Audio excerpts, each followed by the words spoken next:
자, 오늘은 이 Arbitrium pages can manipulate each other's lysogeny decisions. 아비트리움 파지들이 서로의 용균, 용원화 결정을 유도할 수 있다. 이런 제목의 논문인데 벌써 단어부터가 생소하죠? 예, 다 알아보도록 하겠습니다. 일단은 이제 여기 저자들 있고요. in brief, 요약. 그리고 여기에 highlights. 일종의 핵심 요약이죠. 이렇게 친절하게 논문 앞에 이렇게 적어놨습니다. 그런데 이제 이거를 먼저 읽으면 무슨 소리인지 알 수가 없어요. 배경 지식이 없으면 말이죠. 그래서 이 논문을 읽기 전에 먼저 이 그림을 좀 보면서 좀 배경 지식이라든지 이런 것들에 대해 좀 설명을 드리도록 하겠습니다. 자, 먼저 크로스톡입니다. 크로스토크, 우리말로 하면 교차 신호 내지는 교차 반응이라고 하겠습니다. 이 크로스토크라는 건 일단 이 논문은 바이러스에 관한 논문입니다. 바이러스가 서로의 신호를 듣는다라는 겁니다. 이 듣는다는 건 바이러스가 귀가 있어서 이걸 듣는다는 건 당연히 아니고요. 예를 들어서 개미가 있습니다. 개미가 지면을 탐색하다가 식량을 발견했습니다. 그러면 이제 이걸 동료 개미들에게 알려야겠죠. 그래야 다른 개미들도 이 식량을 가져갈 수가 있으니까요. 이때 말로 알리는 게 아니죠. 뭐로 알리죠? 페로몬을 이용합니다. 그러니까 형태는 달라도 일종의 의사소통인 거죠. 사람이 말을 하면서 의사소통하듯이 개미는 페로몬을 이용해서 서로 신호를 주고받으며 의사소통하는 겁니다. 그래서 바이러스도 이처럼 어떤 신호를 주고받을 수 있다는 겁니다. 시그널, 신호죠, 신호. 그런데 이제 이게 심지어는 다른 종류의 바이러스의 신호도 알아들 수 있다. 그래서 종 사이에서 의사소통이 일어나는 거라서 이 토크 앞에 크로스를 붙였죠. 그래서 크로스토크입니다. 이게 사실 이 논문의 주제거든요. 서로 다른 종의 바이러스 사이에서 서로의 신호를 알아듣는 경우가 있다. 그래서 이 논문이 바이러스에 관한 논문이라고 했는데 그림을 보면 이 녀석입니다. 이 녀석이 바이러스. 박테리오파지라고 합니다. 줄여서 파지. 이 영어 발음이 이제 페이지 약간 뭐 이런 식인데 편하게 파지라고 하겠습니다. 자, 박테리오파지라고 하면 뭔가 박테리아와 관련이 있을 것 같죠? 이게 박테리아입니다. 그러니까 이 박테리오파지, 즉 파지는 박테리아를 감염시키는, 박테리아를 숙주로 삼는 바이러스인 거죠. 사람을 감염시키는 바이러스가 아닌 겁니다. 이 세균, 박테리아를 감염시키는 바이러스인 겁니다. 그래서 이름이 박테리오파지인 겁니다. 그래서 이 박테리오파지가 박테리아를 감염시킨 뒤에 이 파지에게는 두 가지 선택지가 있습니다. 라이시스, 라이스제니, 이 두 가지입니다. 자, 그런데 이제 오해하지 말아야 할 게 이 그림 자체는 라이시스와 라이소제니의 개념에 대한 설명 그림이 아닙니다. 그래서 지금 제가 라이시스, 라이소제니의 개념에 대해 설명을 할 건데 이 그림과 매치시켜서 이해를 하시면 안 되고요. 하여튼 라이시스 이건 세균을 감염하고 바로 공격하는 겁니다. 그 직후에. 그래서 세균 안으로 자신의 유전 물질을 넣은 뒤에 세균 속에서 파지를 막 복제합니다. 즉 세균을 바이러스 공장으로 만들어버리는 거죠. 그리고 마지막에는 세균의 세포벽을 터뜨리고 밖으로 파지들이 쏟아져 나옵니다. 이 과정을 라이시스, 용균이라고 합니다. 즉 세균을 희생시키면서 최대한 많은 자손을 만들어내는 전략이라고 할 수 있겠습니다. 자, 그런데 이제 파지의 두 번째 선택, 라이소제니. 이건 숨어있는 겁니다. 이번에는 세균을 터뜨리지 않습니다. 대신 자신의 유전 물질을 세균의 DNA 속에 조용히 끼워 넣습니다.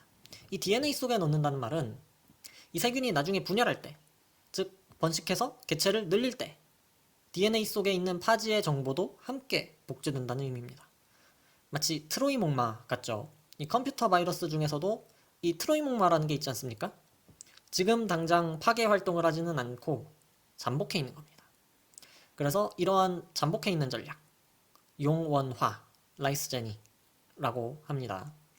그리고 이 용원화 과정에서 세균의 DNA 속에 숨어있는 바이러스의 유전물질, 아까 용원화가 이제 세균의 DNA 속에 이 파지의 유전물질을 집어넣는 거라고 얘기했잖아요. 그 DNA 속에 바이러스의 유전물질, 그것을 프로파지라고 합니다. 자, 정리하면, 자, 파지에게는 두 가지 선택지가 있는 겁니다. 하나는 세균을 바로 터뜨려서 자손을 퍼뜨리는 용균, 또 하나는 세균 속에 조용히 숨어서 기다리는 용원화입니다. 그리고 이 용원화된 상태로 숨어있는 파지의 유전물질을 프로파지라고 부른다. 자, 그렇다면 여기서 자연스럽게 한 가지 의문이 생깁니다. 어떤 상황에서 공격해야 하고 어떤 상황에서 숨어야 할까요? 만약 세균이 주변에 아주 많다면 지금 바로 공격하는 것이 유리할 수도 있습니다. 파지를 많이 늘려서 더 많은 세균을 감염할 수 있으니까요. 반대로 감염할 세균이 주변에 거의 남아있지 않다면 무작정 세균을 터뜨리는 것은 오히려 손해일 수도 있습니다. 자, 그렇다면 파지는 이런 상황을 어떻게 판단할까요? 몇 년 전에 밝혀진 연구 결과에 따르면 파지는 혼자 판단하는 것이 아니라 서로에게 작은 화학 신호를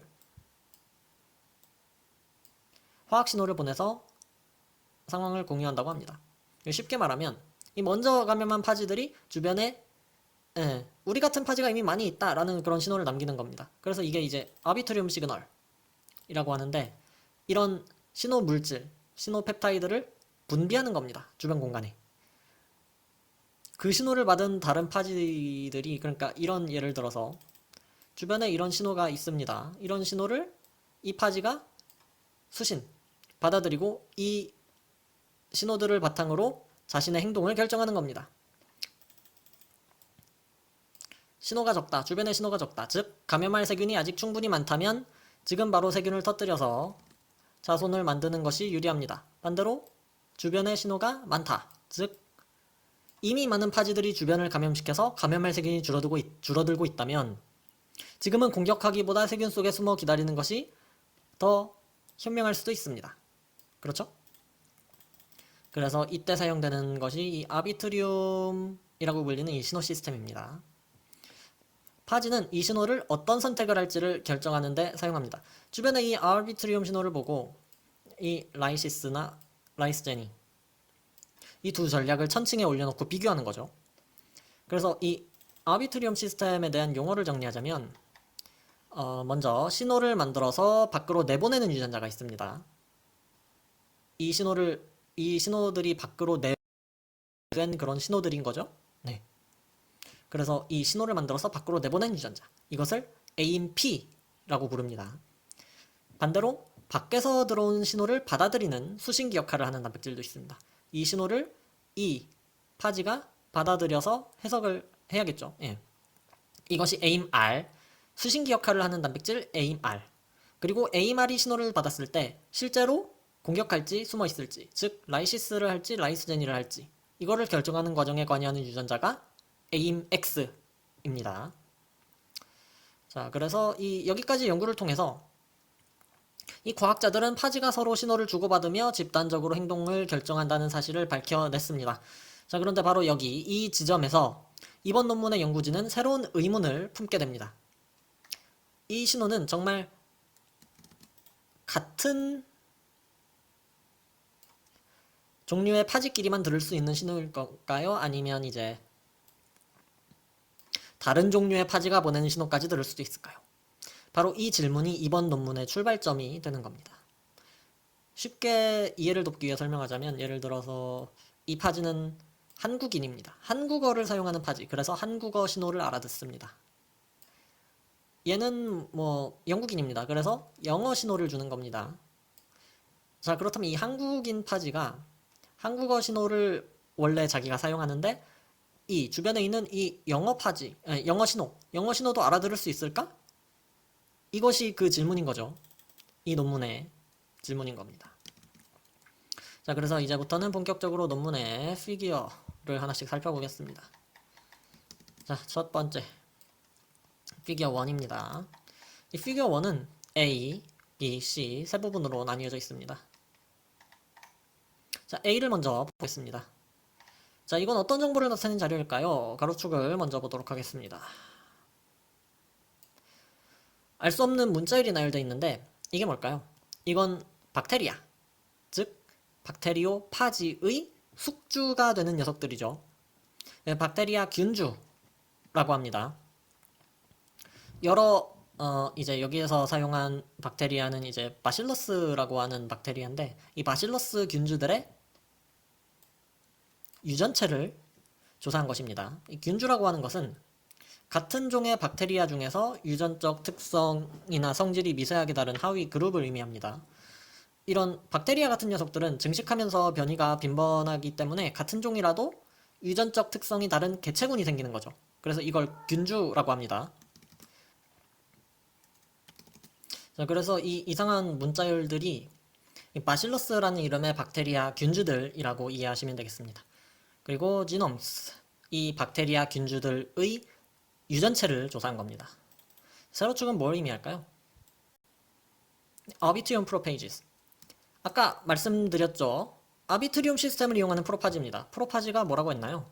프로파지는 자신이 숙주로 삼는 세균의 유전자에 자신, 즉 파지의 정보를 심어넣은 걸 말하는 거잖아요. 그러니까 이걸 가로축과 연결해서 생각하면 이 박테리아 균주들의 유전체를 조사해서 이 유전체 속에 프로파지, 즉 파지가 심어놓은 유전 정보가 있는지, 얼마나 있는지를 조사한 겁니다. 왜 이걸 먼저 조사한 걸까요? 연구자들은 이 자신들의 질문, 파지가 다른 종류의 파지의 신호를 들을 수 있을까? 이 질문을 검증하기 위해 가장 기본적인 질문을 한 겁니다. 서로 다른 파지들이 실제 자연에서 만날 기회가 있을까? 이 질문이죠. 생각해보면 당연한 이야기입니다. 만약 서로 다른 파지들이 평생 한 번도 만나지 않는다면 남의 신호를 듣는 능력은 진화할 이유가 없습니다. 그렇죠? 그래서 이 피규어 1의 A를 보면 앞에 질문, 서로 다른 파지들이 만날 기회가 있는가? 에 대해서 이 두 개만 돼도 만난 거죠. 네, 둘, 즉 하나의 균주 내에 두 개 이상의 아비트리움 프로파지를 발견한 사례가 많다는 것을 확인할 수 있습니다. 심지어는 제일 많은 게 이제 이거죠.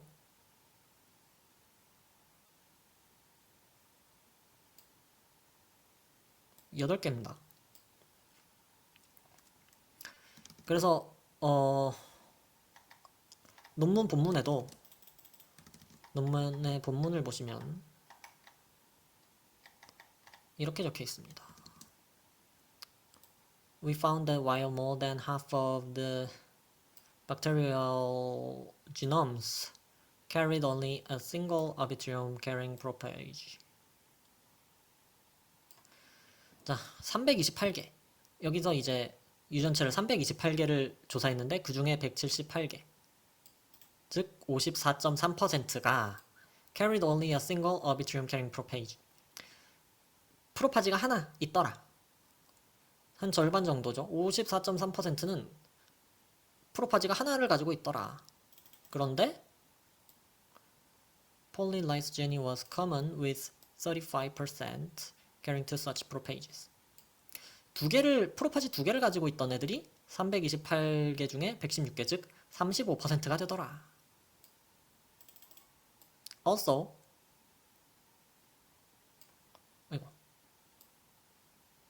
또한 이 4.3% 그리고 3.9%의 유전체는 3개 그리고 4개의 프로파지, 아비트리움 프로파지를 갖고 있더라. 4.3%가 3개를 가지고 있었고 3.9%가 4개를 가지고 있더라. 그리고 유전체 하나는 8개의 프로파지를 갖고 있더라. 8개, 예. 우리가 아까 본 이거죠. 예. 유전체 하나는 8개를 가지고 있는 경우도 있더라. 그래서 즉 이제 A에서 알 수 있는 사실은 하나의 균주 내에 다수의 프로파지가 존재하는 경우가 있다라는 겁니다. 그리고 연구진은 이제 이 최소한 두 아비트리움 파지가 하나의 세균 안에서 함께 프로파지를 형성한다면 서로의 신호에 노출될 것이라는 강력한 근거가 된다라고 그렇게 얘기했습니다. 자, 그리고 이제 B와 C가 있는데 B를 먼저 보겠습니다. 이게 아래도 보여야 되는데 네, 이렇게 보겠습니다. 자, 이 자료에는 두 가지 정보가 같이 들어있는데 개통수 그리고 히트맵입니다. 참고로 이제 이 친구들 얘네들이 이제 파지의 이름입니다. 파지의 이름, 박테리오 파지의 이름. 그래서 이 논문에서는 이제 이 파이3T라고 하는 이 박테리오 파지를 실험에 많이 씁니다. 그래서 이제 앞으로 많이 듣게 될 이름인데요. 하여튼 얘네들이 파지입니다. 자, 그리고 이제 개통수가 이제 그러니까 이 파지들도 개통을 나눌 수 있지 않겠습니까? 예를 들어서 고양이과 안에 고양이도 있고 호랑이도 있고 사자도 있고 그런 것처럼 이 파지들도 유전적 특성에 따라서 개통수로 분석할 수 있다는 것입니다.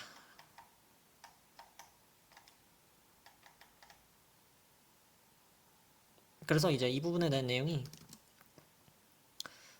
these MGs encode a large diversity of AIMR receptors that have been grouped into 9 clades based on their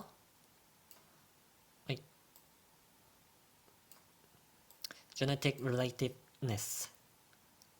이 MGS는 뭐 바로 위에 나오죠. Mobile Genetic Elements. 그러니까 어떤 이동성 유전 요소, 이 유전 요소들이 매우 다양한 AIMR 리셉터, AIMR 수용체를 가지고 있으며 이들은 유전적 유사성에 따라서 9개의 계통으로 분류된다. 이렇게 말했습니다. 그러니까 이제 AIMR 리셉터, AIMR 수용체의 어떤 구조적인 특성에 따라서 9개의 계통으로 나눌 수가 있다는 얘기입니다. 그리고 이 히트맵 부분을 보면 이 색깔의 짙고 옅음에 따라서 이 호스트 레인지 시밀러리티로 분류를 해놨는데 사실 짙고 옅음은 아니고 이제 붉은색, 푸른색인데 사실 이 히트맵 안에서는 푸른색이 그렇게 뭐 강하지 않으니까 짙고 옅음이라고 이해해도 될 것 같습니다. 그래서 이 호스트라는 건 숙주입니다. 그러니까 파지의 숙주, 즉 박테리아를 의미하는 거죠. similarity는 유사성이라는 단어입니다. 그러니까 host range similarity는 숙주 범위의 유사성, 즉 박테리아들의 범위를 각 파지들이 감염시킬 수 있는 박테리아들의 범위를 나타내는 것입니다. 예를 들어서 이 파이3T라는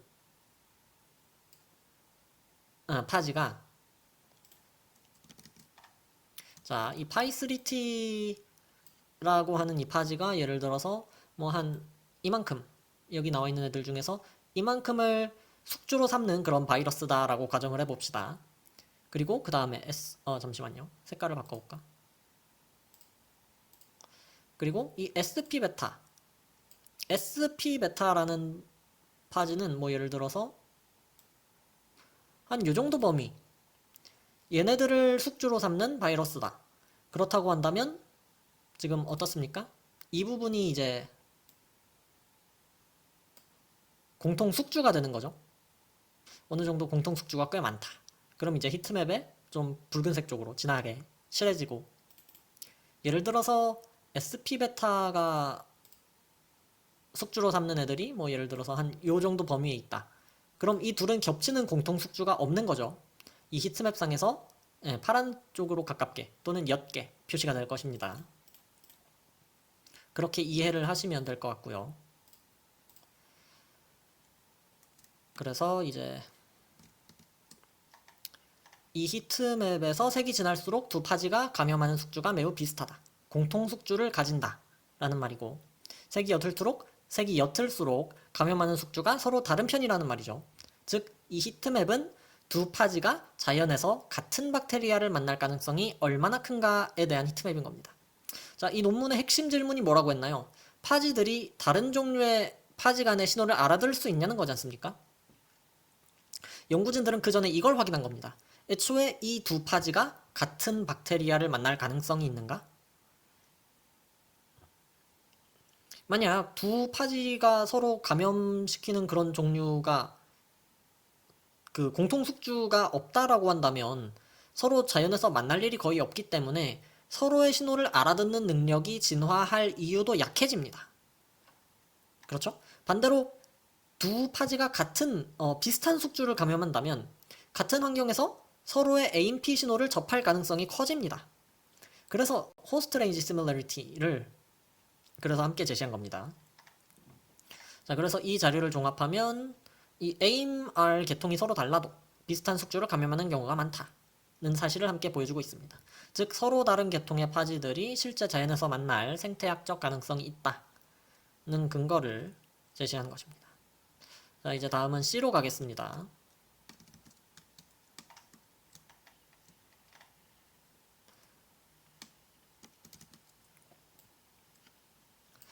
Pages as lysogens.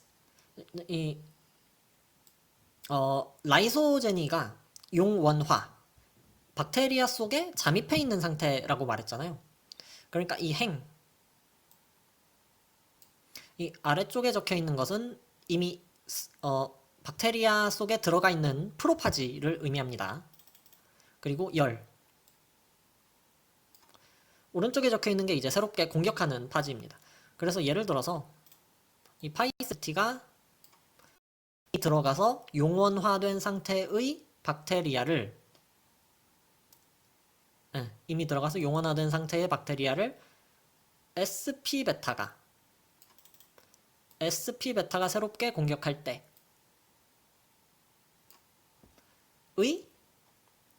슈퍼 인펙션 어빌리티. 이 슈퍼 인펙션이라는 게 중복 감염입니다. 그러니까 이 중복 감염 시킬 수 있는 능력이라는 거죠. 그래서 보시면 색이 제일 어두운 색이죠. 감염을 잘 못 시킨다. 즉, 이 상황에서는 파이3T의 방어력이 높다. 이런 식으로 이해할 수 있겠죠. 반대로 밝은 부분이 있는 것도 있습니다. 예를 들어서 여기 SP-베타가 용원화되어 있는 박테리아에 L2가 공격을 하면 중복 감염을 매우 잘 시키더라. 그런 실험 결과인 거죠. 자, 그런데 이제 이 C 히트맵에서 전달하고 싶은 내용은 누가 누구를 더 잘 막는가를 분석하는 것이 아닙니다. 연구진이 진짜로 말하고 싶은 거는 이 완전히 검은색. 얘가 이제 절대로 감염이 안 되는, 그렇게 이해할 수 있겠죠. 이런 완전히 검은색. 이런 조합만 있는 게 아니라 서로 감염이 가능한 조합도 많이 존재한다. 즉, 자연에서는 이미 다른 파지가 들어있는 세균도 또 다른 파지의 공격을 받을 수 있고, 따라서 서로 다른 파지들이 같은 세균 안에서 만나거나 최소한 같은 숙주 환경을 공유할 기회가 충분히 있다는 점을 보여주는 것입니다. 자, 그래서 이 피규어 1을 종합해서 정리하자면 이 A에서 한 세균 안에 여러 프로파지가 함께 존재하는 경우가 있다. B에서 여러 파지가 비슷한 숙주를 감염하는 경우가 있다. 즉, 같은 세균을 노리는 경우가 있다. 자, 그리고 C에서는 심지어는 이미 다른 파지가 들어있는 세균도 다시 감염할 수 있다. 그래서 이 피규어 1을 통해서 파지들이 서로 자연에서 만나 상호작용할 기회가 있음을 알았습니다. 자, 그렇다면 이제 진짜 질문. 이 파지들은 서로 다른 파지들은 서로의 신호를 알아들을 수 있을까에 대한 실험을 해야겠죠. 그래서 이 다음에 나오는 게 피규어 2입니다. 이 피규어 2는 A, B, C, D, E, F 6개의 단계로 6개의 부분으로 나뉘어져 있습니다. 이 피규어 2에 대해서 연구진이 설명하는 거를 조금 보도록 하겠습니다.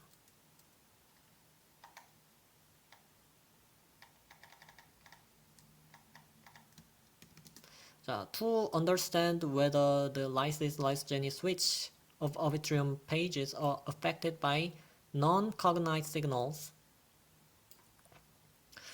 이 아비트리움 파지들의 용균 용원화 전환이 non-cognate, 자신의 것이 아닌 신호의 영향을 받는지를 알아보기 위해서, 이런 말입니다. 그러니까 자신의 신호뿐만 아니라 다른 자신의 것이 아닌 신호를 알아듣는지, 영향을 받는지, 그걸 보기 위한 실험인데요. 자, 먼저 이제 보시면 이 A와 B가 한 쌍입니다. C와 D가 한 쌍이고요. 이게 무슨 말이냐면 A와 B는 같은 실험에 대한 내용인 겁니다. 어떤 그 표시하는 형식이 다르다, 그렇게 생각하시면 될 것 같고요. 자, A 그래프를 먼저 보겠습니다. 먼저 이 그래프가 어떤 실험에 대한 그래프인지를 알아야겠죠. 이 연구진은 우선 파지가 다른 신호에 어떻게 반응하는지를 실험했습니다. 그래서 이제 여기에서 실험한 파지가 아까 말씀드렸던 파이3T입니다. 파이3T.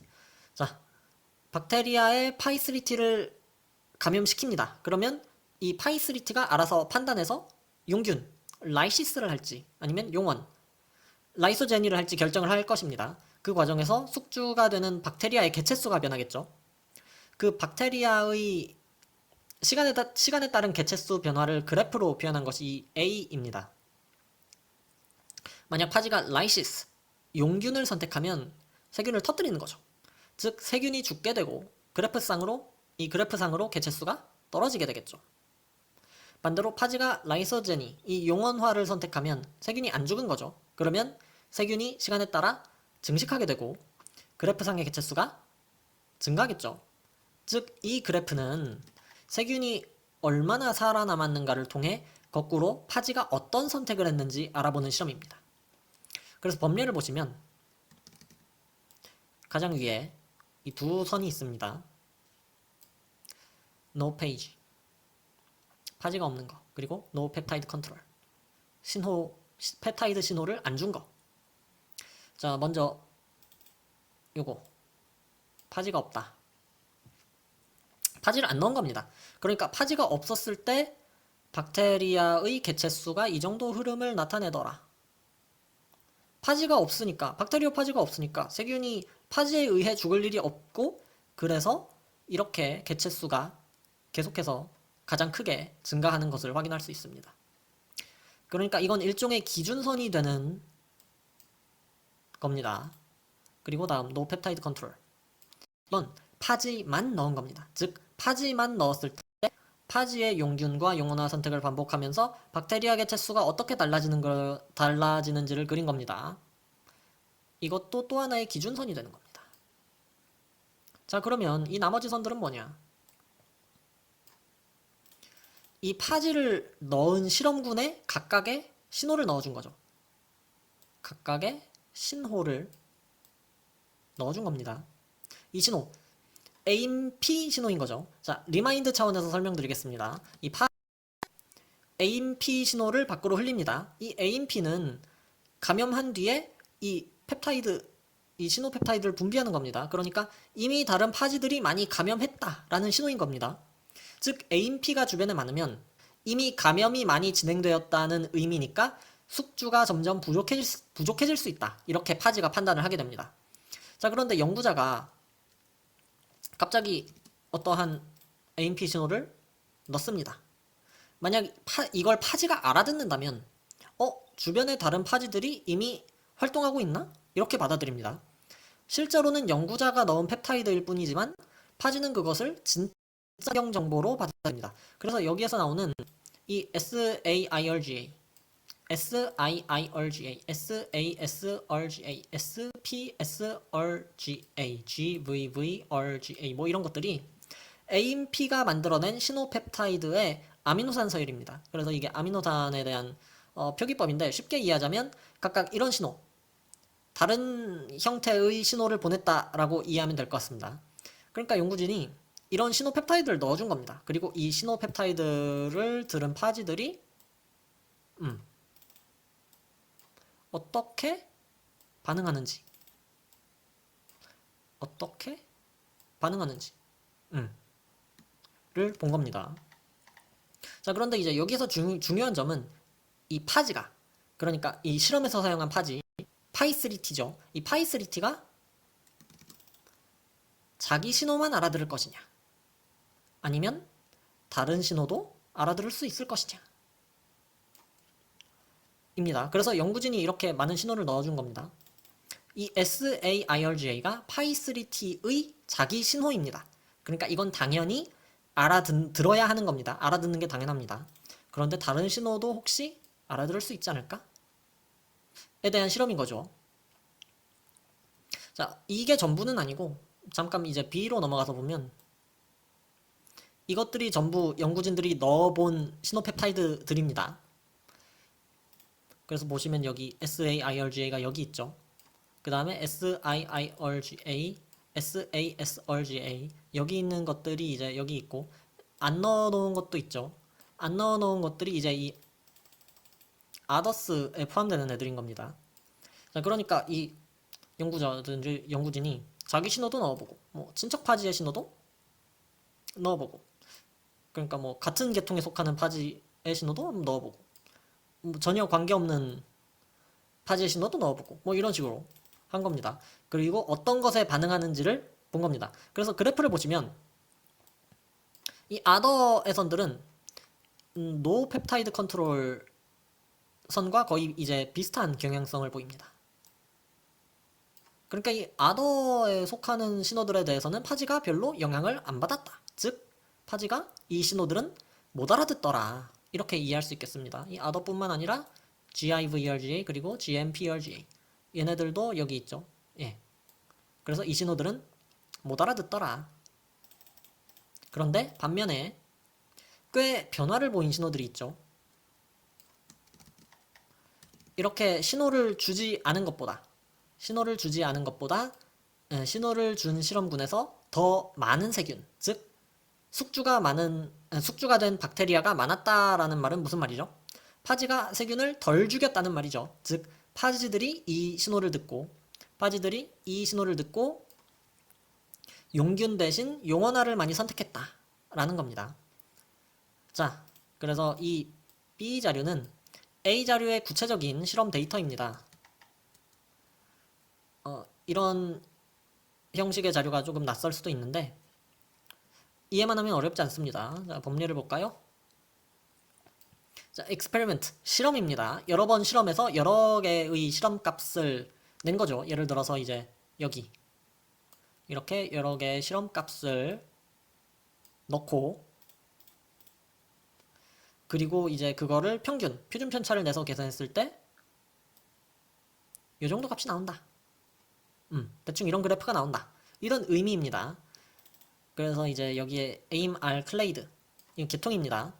각각의 신호가 어떤 계통에서 사용되는지.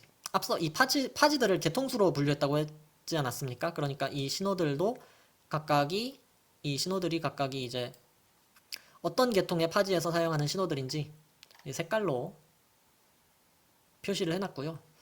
이거를 해놓은 이유는 연구자들이 이제 혹시 같은 계통의 파지들이 사용하는 신호를 더 잘 알아듣지 않을까 하는 가설이 있었기 때문입니다. 자, 그래서 이 노펩타이드 컨트롤 여기를 0으로 잡고, 이 노펩타이드 컨트롤을 0으로 잡고, 이 다른 신호에 대해서 상대적으로 얼만큼 반응하는지를 본 거죠. 보시면 이제 다수의 측정값이 이 0 주변에 머물러 있는 것을 볼 수 있습니다. 이 A로 넘어가서 이해해보면 이것들이 이제 여기에서의 이것들인 겁니다. 큰 변화, 노펩타이드 컨트롤과 큰 차이가 없는 선들. 반면에 이제 꽤 큰 차이를 그리는 신호들도 있죠. 이렇게. 그리고 보시면 이 계통이 다 같은 계통입니다. 색깔이 같죠. 네. 클레이드 2입니다. 자, 그러니까 이 파지들이 이렇게 다른 신호도 알아듣는 경우가 있더라. 이 SAIRGA는 자기 신호지만 뭐 이 SAIRGA가 아닌 이 다른 4개의 신호에 대해서 알아듣는 경우가 있더라. 그리고 보니까 이 신호들이 같은 계통의 다른 파지가 같은 계통의 신호를 알아듣더라. 이런 말입니다. 자, 그런데 연구진은 여기에서 만족하지 않습니다. 우리는 이제 벌써 결론이 다 나온 것 같은데 연구진은 여기에서 만족하지 않습니다. 자, 먼저 이제 A와 B를 정리하자면 남의 신호 펩타이드를 넣었더니 실제로 파지의 행동이 바뀌는가를 보는 실험입니다. 즉, 이 신호를 넣었더니 용원화가 증가하는 것을 보고 이 파지들이 반응을 했구나 라고 받아들일 수 있는 것인데요. 이 C와 D에서는 이런 질문입니다. 정말 파지가 그 펩타이드, 그 신호를 인식한 게 맞는가? 왜냐하면 다른 변수가 있을 수도 있거나 아니면 뭐 우연히 그런 결과가 나왔거나 할 수 있다는 거죠. 이걸 또 검증하기 위한 실험을 합니다. 그래서 이 논문에서는 GFP를 사용합니다. 이건 자외선을 받으면 초록색으로 빛나는 물질입니다. 이 GFP를 앞서서 이 용균과 용원화에 관여하는 유전자를 AIMX라고 했잖아요. 이 AIMX 유전자가 기능할 때 GFP를 생성하도록 유전자 조작을 해놓은 파지를 만들어냅니다. 그리고 이 형광 측정기를 사용해서 시간에 따라 이 수치가 어떻게 변하는지를 측정하면 AIMX 유전자가 얼마나 활성화되었는지를 확인할 수 있다는 거죠. 그래서 그 결과는 이 결과는 위에 B그래프와 비슷하죠. B그래프와 D그래프가 비슷합니다. 경행성 자체는. 결론적으로 이 CD에서는 이 파지들이 실제로 신호펩타이드를 인식했다는 걸 보여줍니다. 연구진의 결론이 훨씬 강해진 거죠. 자, 이제 E와 F입니다. 이 E는 아예 용원화된 세균의 비율을 측정한 겁니다. 그래서 여기 이것들입니다. 여기 노펩타이드 컨트롤 있고요. SAIRGA, SIIRGA, SASRGA 익숙하죠, 이제는? 이거를 본 거죠. 그래서 결과가 어떻습니까? 여기가 노펩타이드 컨트롤에 비해서 이 5개의 신호, 하나는 자기 신호, 나머지 4개는 자기 것이 아닌 신호. 이 5개의 신호에 대해서 용원화가 증가했더라. 용원화를 증가시킨 거죠. 즉, 남의 신호를 들었더니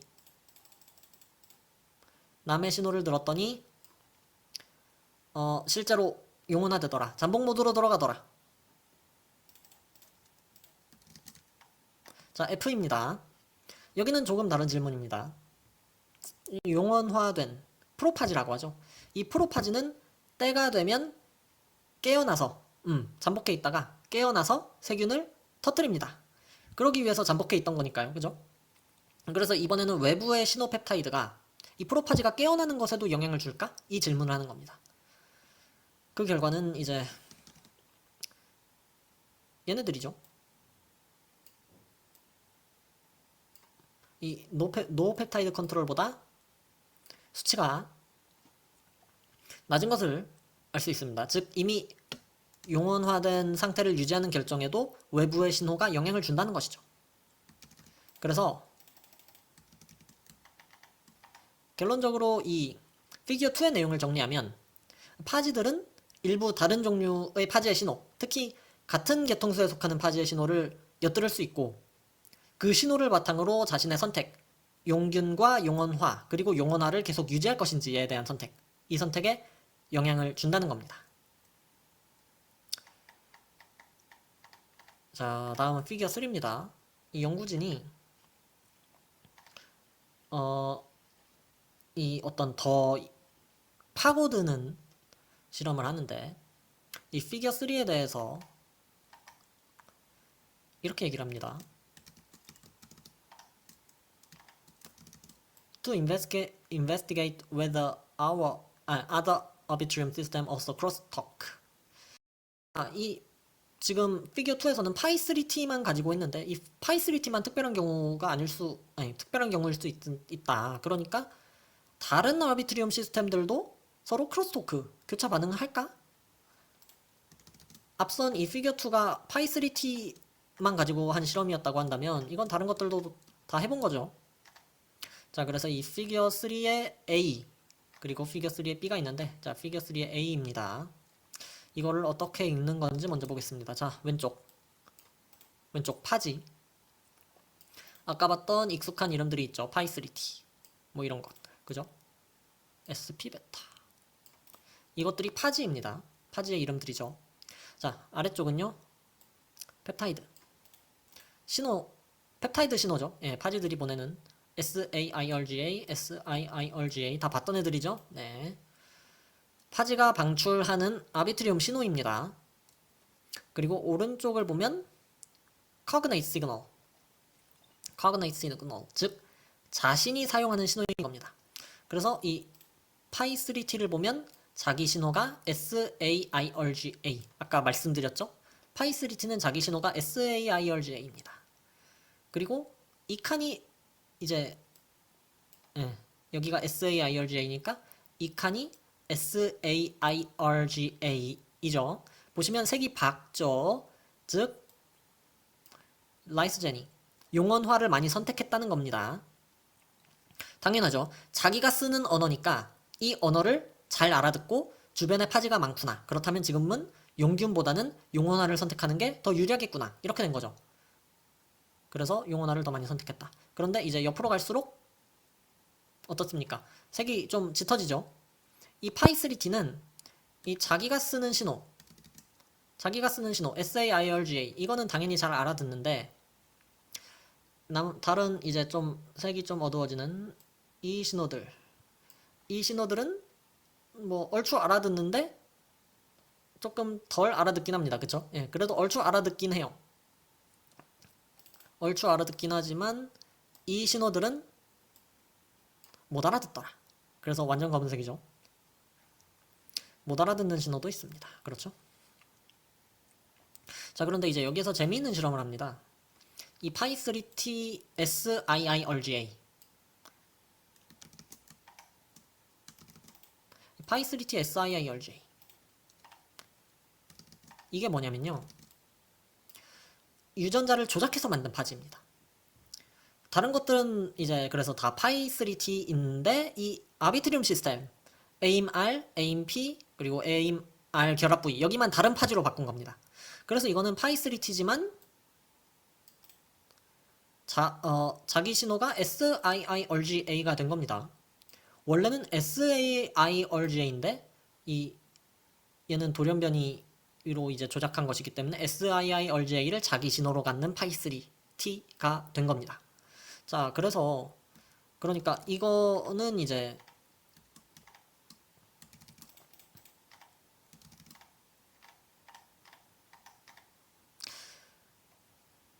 이거는 파지 전체가 아니라 아비트리움 시스템 자체가 반응하는 건지를 본 겁니다.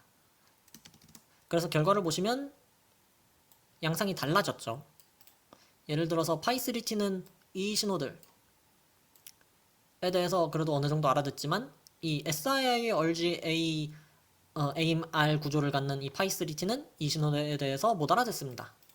그리고 이런 신호들 GIVRGA, GMPRGA, 이 신호들은 파이3T, 원래 파이3T는 전혀 못 알아듣는데 이 SIIRGA 돌연변이 파이3T는 어느 정도 알아듣더라. 그래서 이제 나중에 또 다음에 이 파이3T SIIRGA를 실험으로 가지고 실험을 또 합니다. 그래서 이게 이제 이렇게 표현하기도 하고, 아니면 파이3T 뮤턴트, SIIRGA 뮤턴트 돌연변이란 뜻이죠. 예, 이런 식으로 표현을 하기도 하고요. 이 파이3T는 이 돌연변이 파지와 구분하기 위해서 WT라는 걸 앞에 붙이기도 합니다. WT는 와일드 타입, 즉 원형, 그러니까 야생의 파이3T, 원래 파이3T, 그런 말이죠. 네, 구분하기 위해서 WT를 파이3T 앞에 붙이기도 한다. 자, 그리고 이제 앞선 피규어 2에서 실험하지 않았던 파지들, 이들도 이 자료를 통해서 자신의 신호가 아닌 다른 신호에도 반응을 하는 경우가 있다라는 것을 확인할 수 있습니다. 그렇죠. 자, 그래서 이제 이 피겨 3A에 대해서 연구진이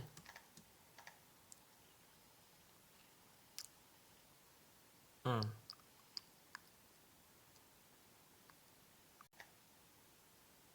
이렇게 설명을 합니다. Crosstalk can be either unidirectional or bidirectional. 이 크로스토크가 교차 반응이 단방향일 수도 있고 양방향일 수도 있다. 그래서 이 다음에 이제 예를 드는데요. 논문의 대표적인 예로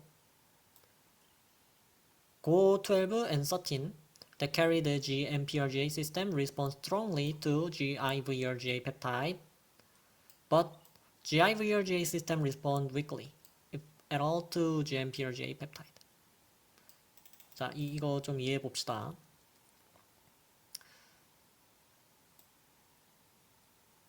자, Go12, Go13 볼게요.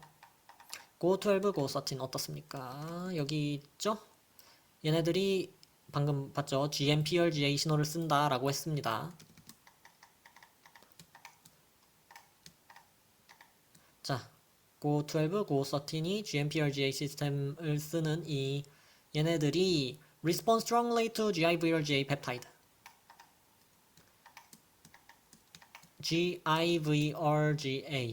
GIVRGA 펩타이드에 잘 반응을 한다. 여기까지 이해되셨죠?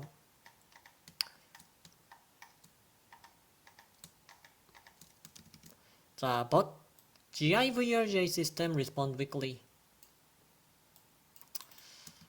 to 이제 GMPRGA 펩타이드. 자, 여기 봤습니다. 이게 무슨 뜻이었죠? GIVRGA 시스템에 대해서 이 GMPRGA 시스템을 갖는 파지들이 잘 반응을 하더라. 그런데 반대로 GIVRGA 시스템을 쓰는 애들은 GMPRGA 신호에 대해서 반응을 잘 못하더라. 이런 말입니다. 그러니까 이 신호, 서로의 신호를 듣는 관계가 비대칭인 경우가 있다라는 것이죠. 그래서 이 피규어 3의 B를 보겠습니다. 이 피규어 3B는 A의 실험 결과를 네트워크 형태로 요약한 개념도입니다. 즉, 피규어 3B는 피규어 3A에서 얻은 데이터를 한눈에 보여주기 위해 재구성한 그림입니다. 그러니까 이 피규어 3B는 누가 누구의 신호를 듣는가를 한눈에 보여주는 자료인 거죠. 보시면 이제 이게 위에서 아래로 가는 방향입니다.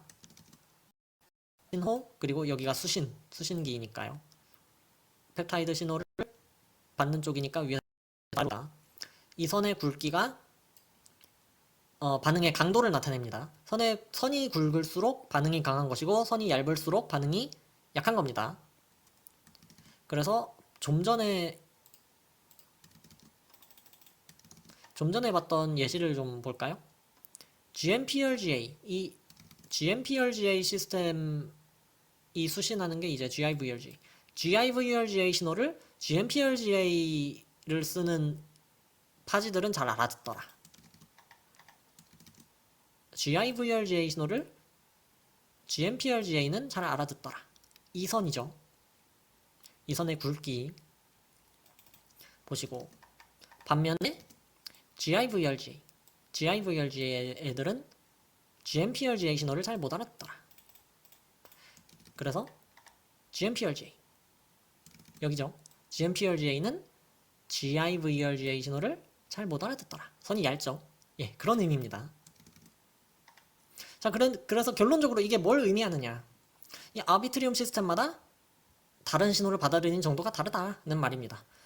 자, 그렇다면 왜 이런 차이가 생길까요? 이것에 대한 답을 내놓은 것이 이 피겨 4입니다. 자, 그런데 이 피겨 4는 내용 자체가 좀 이제 분자구조학을 모르면 좀 알 수가 없습니다. 그래서 좀 논문의 본문 중요한 부분, 결론 부분만 조금 읽고 넘어가도록 하겠습니다. 핵심 문장 들을 통해서 좀 이해하는 쪽으로. 그래서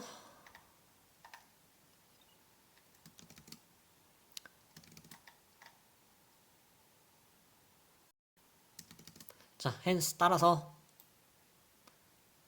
우리 모델은 provide a plausible explanation to why 이 pi3t의 aim r이 can interact with a range of non-cognate signal. 우리의 이 구조 모델이 왜 pi3t의 AMR이 왜 pi3t의 AMR이 자신의 신호뿐 아니라 여러 다른 파지의 신호와도 결합할 수 있는지를 그럴듯하게 설명해 준다. 어떤 그 분자 구조적인 접근 방식을 통해서 pi3t의 AMR에 다른 이 신호 펩타이들이 잘 결합하는지를 보여줬다라는 것이죠. 자, 그리고 그런데 이제 여기 This suggests that a steric clash might partly explain the lack of response to this peptide. 이 부분은 이제 왜 어떤 다른 파지의 신호는 AMR에 결합하는데 어떤 신호는 왜 전혀 결합하지 못하는가에 대해서 이 펩타이드에 반응하지 않은 이유는 분자의 모양이 서로 부딪혀서 제대로 결합하지 못하기 때문일 가능성이 있다. 그런 말이거든요. 그래서 결론적으로 요약하면 이 AMR은 모든 신호를 무작정 받아들이는 것이 아니라 분자의 모양이 충분히 맞는 신호만 받아들인다. 즉 분자의 구조적 유사성 때문에 이러한 크로스톡이 발생한다는 겁니다. 그리고 피규어 4는 왜 어떤 파지의 신호는 인식되고 어떤 신호는 인식되지 않는가를 분자 구조 수준에서 설명한 그림입니다. 연구진은 이 AIM-R과 신호펩타이드의 입체적인 모양을 비교해서 구조가 충분히 비슷하면 다른 파지의 신호도 인식할 수 있고 구조가 맞지 않으면 신호를 인식을 못한다. 그런 점을 보여준 것입니다. 자, 그래서 이제 다음은 피규어 5인데 여기도 A, B, C로 나뉘어져 있는데 A와 B가 한 쌍입니다. 아까 피규어 2처럼 같은 측정 결과를 다르게 표현한 겁니다. 그래서 여기 보시면 이제 세 그룹으로 나뉘어져 있는데 포지티브 컨트롤, 크로스토크, 네거티브 컨트롤. 여기가 이제 포지티브 컨트롤, 여기가 크로스토크, 그리고 네거티브 컨트롤. 자, 이 피규어 5의 실험에 대해서 간단히 설명하면 다른 파지가 남기고 간 신호가 영향을 줄 수 있는가? 입니다. 그래서 컨디션드 미디엄이라고 하는데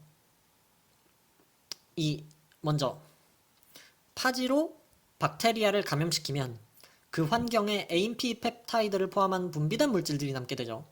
이 환경, 이미 한 번 파지가 감염을 시켰던 환경에서 이걸 컨디션드 미디엄이라고 합니다. 그래서 이 환경에서 다시 새로운 박테리아와 파지를 감염시켰을 때 감염 양상이 어떻게 달라지는 건지를 보는 겁니다. 즉, 앞서 다른 파지가 남긴 신호가 다음 감염에 영향을 줄 수 있는가를 보는 실험입니다. 그래서 지금 위에 있는 이것들이 남겨놓은 신호의 파지입니다. 얘네들이죠. 그리고 이 남겨놓은 신호를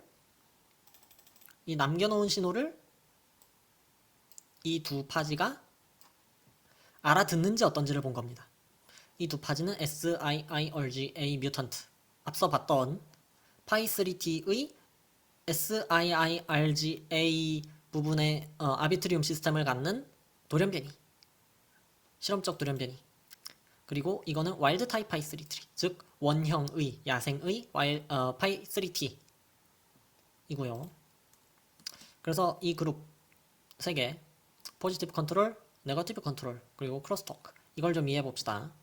여기서 사용하는 이 포지티브 네거티브는 뭐 긍정적 부정적의 의미가 아니라 플러스 마이너스, 양성 음성이 의미입니다.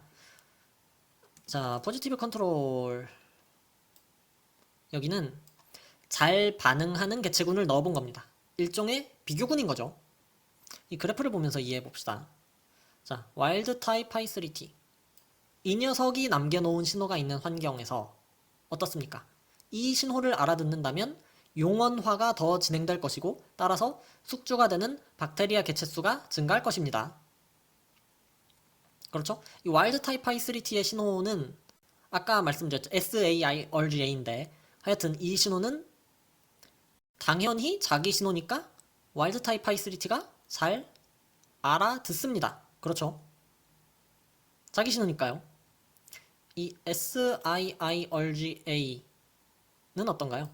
여기는 이제 조금 잘 못 알아듣는 것 같습니다. 비교적. 자, 다시 이제 피겨 3로 올라가 보면 방금 본 게 뭐죠? 파이3T의 신호 SAIRGA. 이 SAIRGA에 대해서 당연히 와일드타입 파이3T는 잘 알아듣지만 이 파이3T SIIRGA, 즉 뮤턴트, 돌연변이 파이3T는 비교적 덜 못 알아듣는다. 그죠? 그렇게 이해할 수 있겠습니다.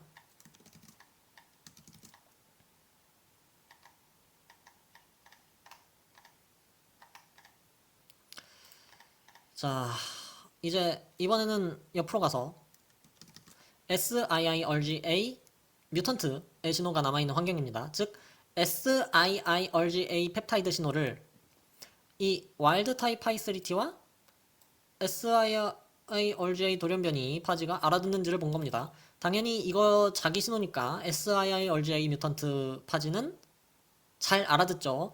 와일드 타입은 상대적으로 못 알아듣고요.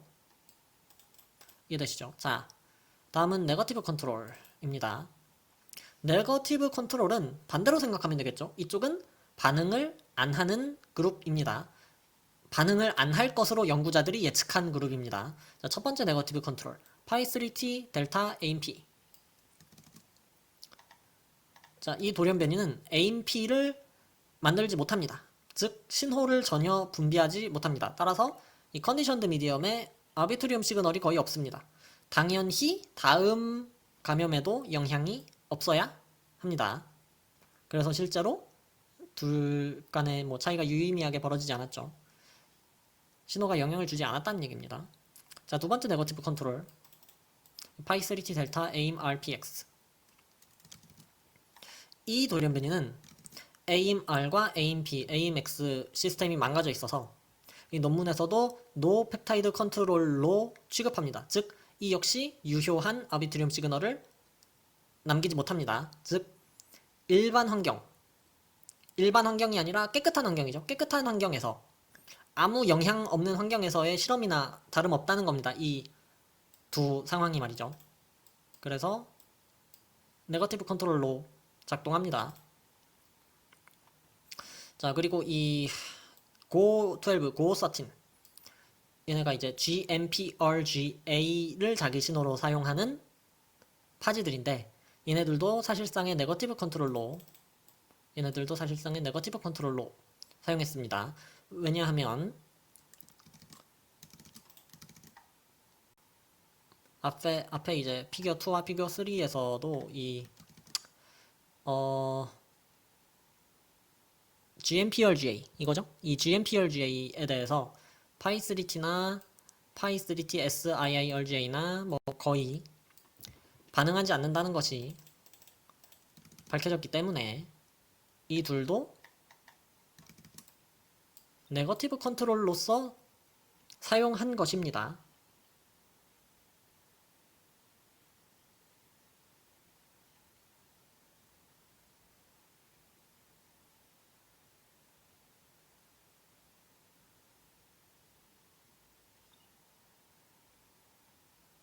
아, 네, 맞죠. 네, 맞습니다. 네. 그래서 이거는 이제 즉 이 환경에서는 신호는 존재하지만 이 실험 대상 입장에서는 들을 수가 없는 언어인 겁니다. 이해할 수 없는 언어인 거죠. 그래서 결과적으로 네거티브 컨트롤처럼 행동해야 합니다. 그래서 이 포지티브 컨트롤 그리고 네거티브 컨트롤 이것들은 비교군이 되는 거죠. 연구자들이 정말로 궁금한 실험군은 이 실험군인 겁니다. 자, 그래서 이 결과를 보자면 어떻습니까? 이 GOE, Go11과 Go14인데 공통적으로 둘 다 sIRGA 뮤턴트, 그러니까 이 sIRGA 돌연변이 파지만 반응을 하고 와일드 타입 파이스리티는 반응을 안 하죠. 잘 안 하죠. 예. 이거를 어떻게 이해할 수 있느냐 라고 하면 이 Go11과 Go14이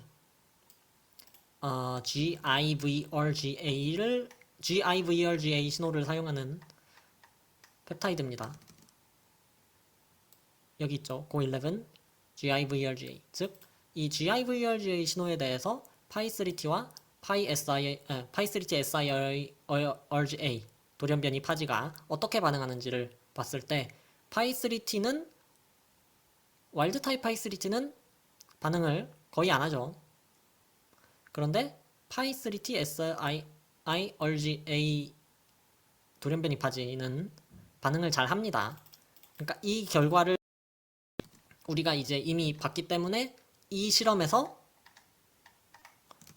이렇게 결과가 나올 것이다 라고 하는 그런 예측을 할 수 있었고, 그 예측대로 결과가 이렇게 나온 거죠. 측정 결과가. 그래서 이 결과가, 이 앞선 실험은 인공적인 실험실에서의 현상이라고 한다면, 왜냐하면 연구진이 직접 파지를 넣어준 거니까요. 신호 펩타이드를 넣어준 거니까요. 그런데 이제 반면에 이 실험은 실제 파지가 분비한 신호에서도 크로스톡이 일어난다는 것을 의미합니다. 이 B는 같은 겁니다. 같은 내용입니다. 자, 그렇다면 이제 이 피규어 C는 뭐냐? 먼저 실험 설계를 보겠습니다. 이 피규어 5C에서는 두 종류의 파지, 타입 파이3T 그리고 파이3T 뮤턴트죠. 돌연변이죠. 이 두 종류의 파지가 같은 박테리아 집단을 동시에 감염합니다. 여기서 핵심은 두 파지가 동시에, 즉 서로 경쟁 관계에 있다는 점입니다. 자, 그런데 이 환경은 Go11 바로 위에서 본 거죠. 즉 SIIRGA 돌연변이 파이3T만 알아들을 수 있는 신호가 있는 환경입니다. 이 신호를 얘만 알아듣고 얘는 못 알아듣는 환경에서 이 두 파지를 경쟁을 시킨 겁니다. 그래서 이게 이제 GIVRGA 신호를 파이3T SIIRGA 얘만 알아듣고 와일드 타입 파이3T는 못 알아듣는 그런 상황, 즉 남의 신호를 들을 수 있는 파지 그리고 그렇지 않은 파지, 이 둘을 비교한 겁니다. 그래서 감염된 파지 가운데 몇 퍼센트가 용원화를 선택했는가, 그 결과를 보면 이 와일드 타입 파이3T는 상대적으로 낮은 비율만 용원화를 선택했습니다. 그리고 파이3T SIIRGA 얘는 훨씬 높은 비율로 용원화를 선택했습니다. 여기가 피규어 5C의 핵심입니다. 자, 아비트리움 시스템은 원래 이미 많은 파지가 감염했으니 숙주가 부족할 수도 있다 라는 신호입니다. 따라서 이 신호를 많이 들으면 파지는 지금은 용균보다 용원화를 선택하는 편이 안전하겠다 라고 행동을 바꿉니다. 자, 그런데 이 파이3T SIIRGA는 원래 자기 신호가 아닌 이 GIVRGA 신호까지 들을 수 있습니다. 그러면 실제보다 더 많은 신호를 감지하게 됩니다. 여기서 이제 연구진은 재미있는 해석을 하는데요. 이 남의 신호를 듣는 능력은 항상 이런 것이 아니다라는 겁니다. 오히려 남이 보내는 신호 때문에 현재 상황을 과대평가해서 너무 일찍 용원화를 선택할 수도 있다. 즉, 정보가 많다고 항상 좋은 것은 아니다 라는 것입니다. 그러니까 다른 파지가 보낸 신호를 듣고 숙주가 이미 많이 감염됐겠구나 라고 판단하지만 그 정보가 꼭 자신에게 맞는 정보는 아닐 수도 있습니다. 그 결과 너무 빨리 용원화를 선택하는 잘못된 의사결정을 하게 되는 것입니다. 그래서 이게 오히려 이런 경쟁 상황에서는 불리하게 작용할 수도 있다라는 겁니다. 재미있죠. 그리고 이제 마지막으로 피규어 6를 보면서 좀 봅시다.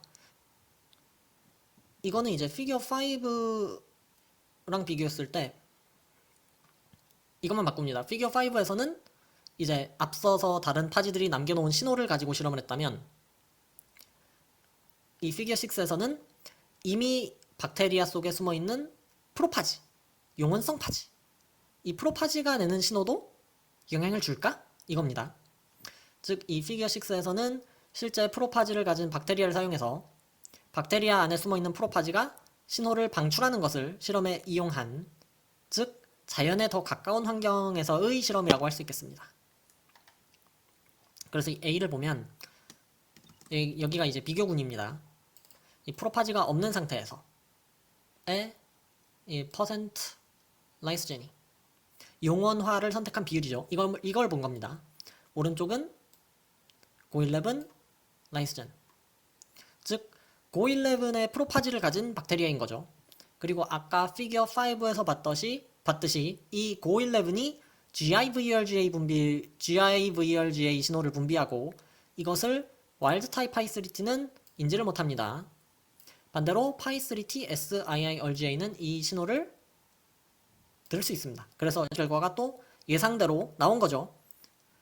파이3T SIIRGA는 더 용원화를 선택하게 되는 거죠. 그래서 이 피규어 6의 결과에 대해서 논문에서는 이렇게 말을 합니다. Only lysogeny can reduce fitness for the receiving free page. 이 신호 잠깐만요. 그래서 반면에 it benefit the signal emitting pro page. 자, 그래서 이거를 말씀드리면 이미 박테리아 안에 숨어있는 프로파지가 내는 신호만으로도 다른 파지의 감염 전략을 바꿀 수 있는데 이 신호를 받은 파지는 너무 일찍 용원화를 선택해서 자신의 증식 기회를 잃을 수 있지만 신호를 보낸 프로파지는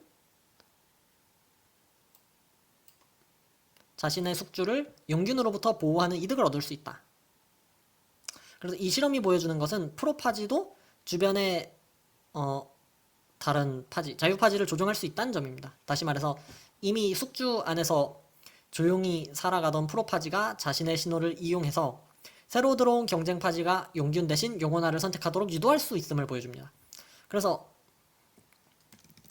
결론적으로 이 크로스토크에 대해서 남의 신호도 들을 수 있으면 좋은 것처럼 보입니다. 정보가 많아지니까요. 하지만 연구진은 반대로 생각합니다. 피규어 5와 피규어 6를 보면 남의 신호를 들으면 너무 빨리 라이스제니, 이 용원화를 선택하게 됩니다. 그래서 경쟁 관계에 있을 때는 오히려 손해일 수 있다는 거죠. 연구진은 그래서 이 신호를 받는 파지보다 신호를 보내는 파지가 더 이득을 본다고 말합니다. 왜냐하면 경쟁자가 용원화를 선택하면 더 이상 적극적으로 증식하지 않기 때문입니다. 그러면 신호를 보낸 파지는 상대적으로 더 많은 숙주를 사용할 수 있습니다. 즉, 신호가 경쟁자를 간접적으로 억제하는 효과를 가진 것입니다. 그래서 저는 이 부분이 꽤 재밌었습니다. 자, 그래서 이제 이 논문을 얼추 다 읽었습니다. 이제 첫 페이지로 돌아가서 여기가 첫 페이지죠. 이거.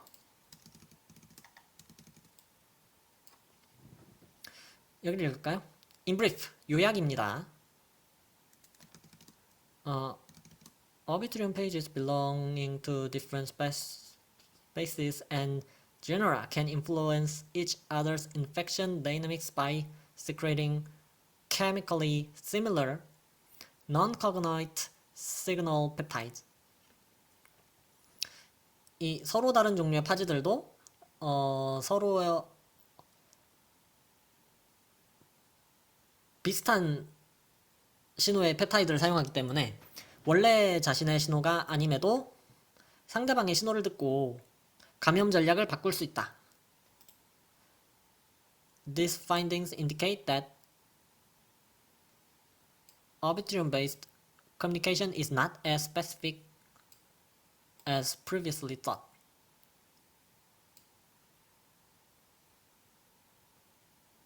이러한 발견은 이 Arbitrum-based communication, 이 Arbitrum 신호를 사용한 이 의사소통이 과거에 생각했던 것보다 개인적인 의사소통 방식이라고 여겨졌지만 실제로는 이 서로 다른 파지 사이에서도 신호가 오갈 수 있는 경우가 존재한다 라는 그런 사실을 이 연구가 보여줍니다.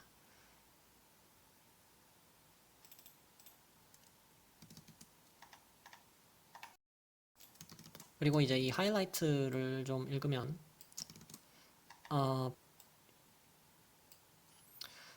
pages are exposed to non-cognate Arbitrum signal from other pages. 파지는 이 주변의 다른 파지들이 분비하는 자신의 것이 아닌 아비트리움 신호를 접하게 된다. 노출된다. Some non-cognate signals mediate crosstalk between pages. 일부의 자신의 것이 아닌 신호들은 서로 다른 파지 사이에서 교차 반응을 일으킨다. Crosstalk shifts lysis-lysogeny decision toward early lysogeny. 이 crosstalk, 교차 반응은 파지가 용균보다는 용원화를 더 일찍 선택하도록 유도한다. Crosstalking signals can benefit emitting pages but impose costs on responder. 이 크로스토킹, 교차 반응은 신호를 분비하는 파지에게는 유리하게 작용할 수 있지만 그 신호를 받아들인 파지에게는 불리한 결과를 가져올 수 있다. 자, 그래서 지금까지 이 논문 Arbitrum pages can manipulate each other's lysis-lysogeny decision 이 논문 읽기를 마치도록 하겠습니다. 시청해주셔서 감사합니다.